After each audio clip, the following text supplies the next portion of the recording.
EVs are no longer a fad, they're no longer an experiment, they're the real deal, they're here to stay, and more importantly, they're the future of the automotive market. I'm with the 2022 Volvo XC40 Recharge, which is their first full EV. In this video, we're going to figure out exactly what the XC40 Recharge is, and if it should be on your short list if you're looking for a smaller EV.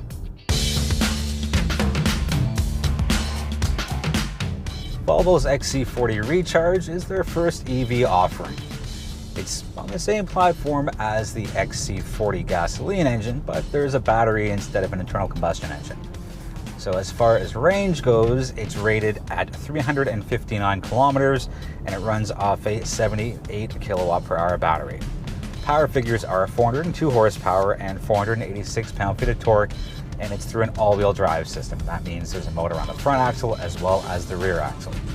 It shares similar dimensions as the gasoline XC40, and that's thanks to the battery pack being laid across the floor to maximize the space in the cabin. Now, as far as driving dynamics go, it's unsurprisingly very quick. All EVs are really quick because of that instant torque being available right away. It's nimble and handles well for a taller vehicle. Yes, if it was, let's say, the C40 Recharge, you'd have a lot more athleticism to it. But for what it is and the way it's designed, the XC40 performs very well on the road. One important aspect to always keep in mind when considering an EV is the charging time. So this goes up to a level 3 charger, and Volvo Canada says that you can go from 10 to 80% in 37 minutes, which is fairly good. The problem is you gotta find a level 3 charger. If you have a level 2 charger installed at home, you can go from 0 to 100% in approximately 8 hours. So that's your overnight, and that's on par with the majority of the other EVs. And if you're considering a level 1, you probably shouldn't, because it would take the better part of 2 days on a drip charge to get the battery to anything realistic. And the good part about EVs is it's kind of like having a gas station in your garage where you can theoretically leave the house every morning at a full 100% charge. Inside, Volvo gives you a 12.3-inch digital dashboard, gives you all of your information, and in typical Volvo form, it's very minimalistic, but they haven't missed out on any of the details. The one thing that I'm a little iffy on is the actual dashboard. It gives you a battery percentage as opposed to how many kilometers are remaining. Now, to find that, you have to go to your infotainment screen, which is a standard 9-inch one.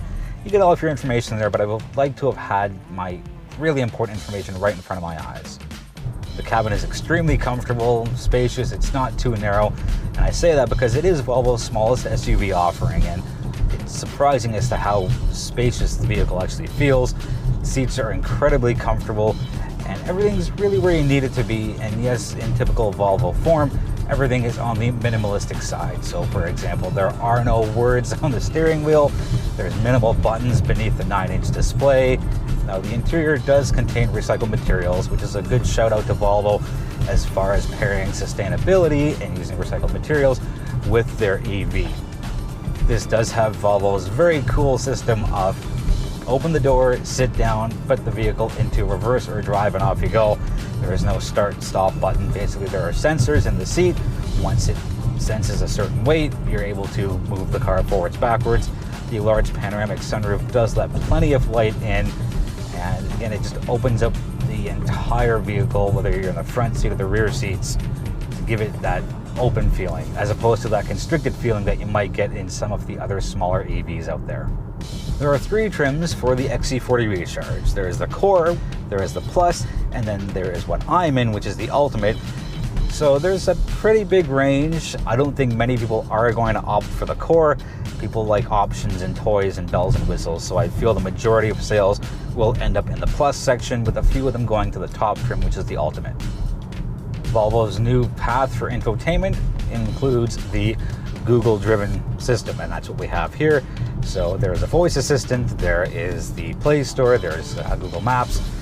Not going to be for everybody. I don't mind it. I'm fairly heavily invested in the Apple world.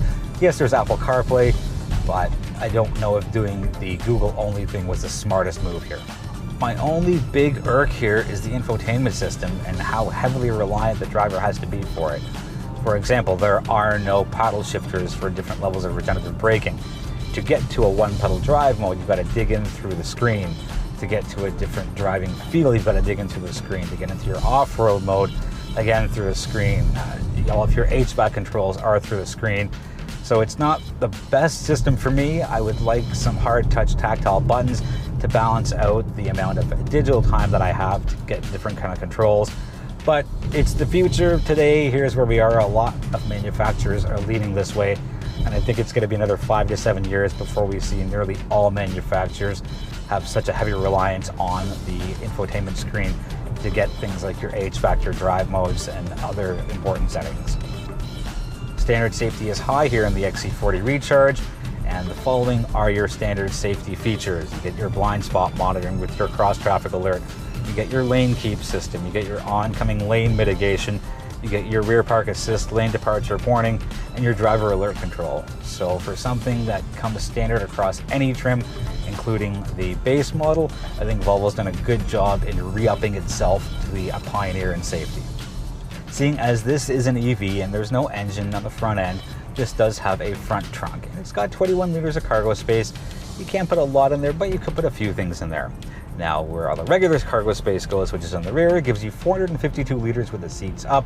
You push those rear seats down and it goes all the way up to 1,328.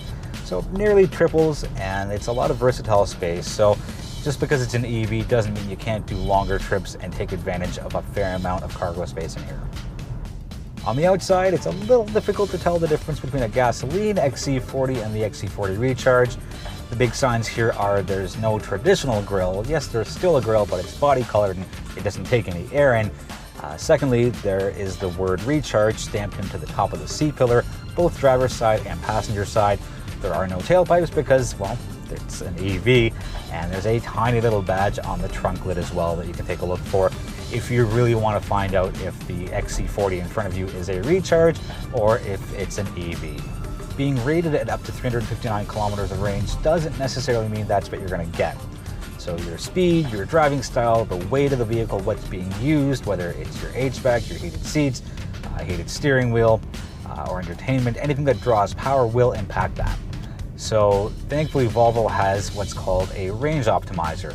And basically what that does is it limits certain climate controls and functionalities to give you the most amount of range. So let's say you have 100 kilometers of range left and you want to make sure you have as much as you can before you get to your next charge or public charging station. You just hit turn on for that, and as it says on the screen, it limits the climate control functionalities. So yes, that's a nice way to get a little extra boost, but you're compromising on missing out on some things.